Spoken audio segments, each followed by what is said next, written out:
नमस्कार, स्वागत आहे आपलं तेजनगरी मुरुड या न्यूज चॅनल मध्ये।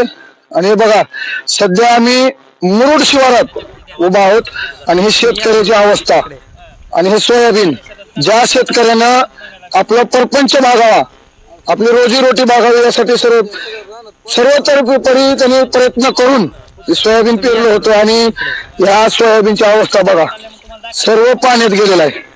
अवघ्या 2 ते 3 क्षण उघडे आहेत आणि ही परिस्थिती अवघ्या मराठवाड्यात आहे। संपूर्ण जिल्ह्यात हीच अवस्था आहे।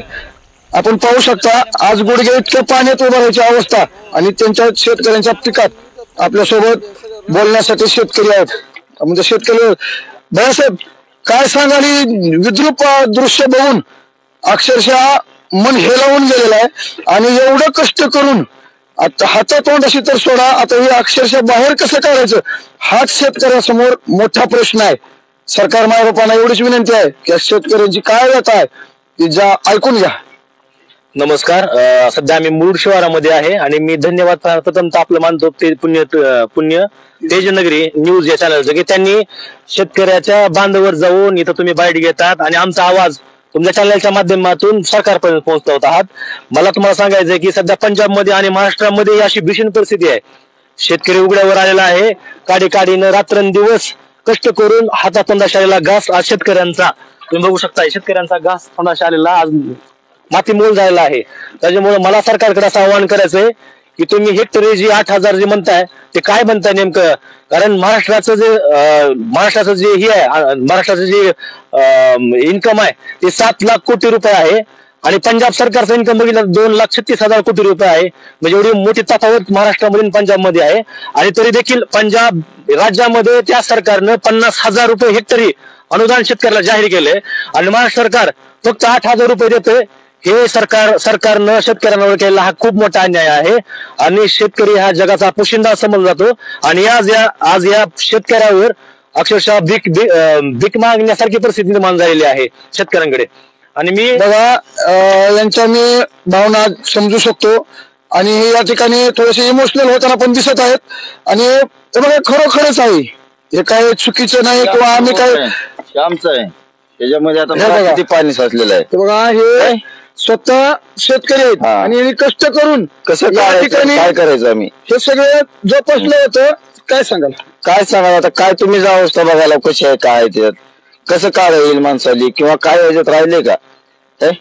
अख्खं पाण्यानं गच भरलेलं आहे। 2-4 एकर पाणी जे पेरलेलं आहे तेवढं पाण्यामध्ये गेलेलं आहे। बघा, एक सामान्य कुटुंबातून एक सामान्य शेतकरी त्यांच्या अपेक्षाच काय असते? 1-2 एकर लावायचं आणि त्याच्यात आपला रोजीरोजगार पोट भरावं, फक्त एवढंच उद्देश असतो शेतकऱ्यांचा। कारण त्यांना कुठली शासकीय पगार नसतो, शेतकऱ्यांना कुठलं पीक विमा मिळाला तर त्याची समाधानी नसतो, कारण चुटपुंजी मदत ही सरकार करते। आमचा रोज सरकारकडे नाही, परंतु सरकारचे डोळे उघडणं हा आमचं काम आहे। आणि सरकारनं कमीत कमी या शेतकरी मायबापाकडे पाहून हेक्टरी 8,000 रुपये जे जाहीर करायचं ठरवलं ते हेक्टरी 50,000 रुपये अनुदान जाहीर करावं असं या सर्वांचं मागणी आहे। आणि आज आम्ही फक्त मुरुड शिवारातील काही भागात उभा आहोत, सर्वत्र हीच परिस्थिती आहे। तुम्हाला एवढं सांगू इच्छितो की आज आपण 4-2 एकरच्या फडात उभा आहोत, पण अक्षरशः 100% मुरुडचं नुकसान झालेलं आहे आणि याकडे सरकारने लक्ष द्यावं। आणि ज्या वेळेस स्वर्गीय विलासराव देशमुख साहेब होते त्यावेळेस आपत्ती आली होती, त्यावेळेस त्यांनी जो भाव सरकारनं दिला होता त्यात काय तफावत वाटते? मी तुम्हाला विलासराव देशमुख साहेबांचा एक प्रसंग सांगतो। कारण विलासराव देशमुख साहेब 2008 साली मुख्यमंत्री होते राज्याच्या आपल्या, आणि त्यावेळेस आता तर ह्या वर्षी तर 2025 साली 100% नुकसान झालं शेतकऱ्यांचं। त्यावेळेस एवढं नुकसानही झालं नव्हतं, परंतु विलासराव साहेब विदेशात दौरा असताना त्यांना कळलं की महाराष्ट्रामध्ये पूरस्थिती काय ठिकाणी चालू आहे।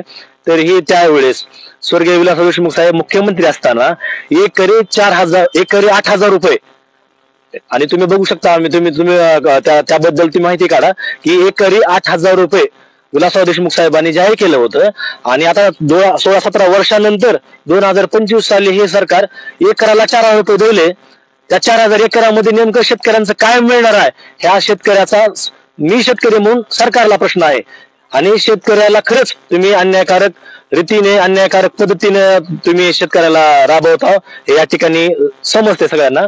दुसरी गोष्ट म्हणजे मला सांगायचं की एखाद्या अधिकाऱ्याला जर अधिकाऱ्यानं चांगलं काम केलं तर त्याचं प्रमोशन होतं, एखाद्या अधिकाऱ्यानं जर चांगलं काम केलं तर त्याचा पगार वाढतो.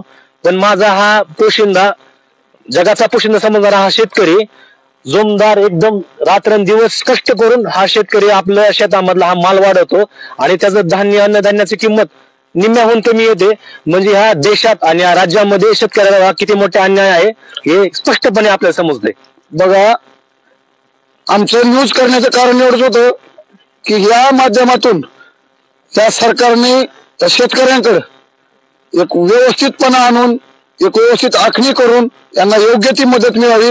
आणि हा प्रश्न फक्त शेतकऱ्यांचाच नाही, आपण जर गावात गेलोत तर गावातही निम्मे घरं पाण्यात आहेत, त्यांचा प्रपंच उघड्यावर पडलाय. अक्षरशः त्यांना दररोजचं अन्न खाण्यासाठी जे ज्वारीचं साठवण केलं असेल, गव्हाचं केलं असेल, तांदळाचं केलं असेल, अक्षरशः खाटावर त्यांना वाळू घालण्याची परिस्थिती आज या निसर्गामुळे आलेली आहे. आणि हे नैसर्गिक आपत्तीतून कसं बाहेर काढता येईल हे सर्वांनी विचार करणं गरजेचं आहे. तुर्तास एवढेच. आणखीनही काही व्हिडिओ आम्ही आमच्या माध्यमातून सरकारपर्यंत पोहोचवत, सामान्य जनतेचे प्रश्न आम्ही मांडूत. या संपूर्ण न्यूज साठी व्हिडिओ जर्नलिस्ट मोहम्मद पिंजारी सोबत मी न्यूज रिपोर्टर अनिल टे, तेजनगरी मूळ. धन्यवाद.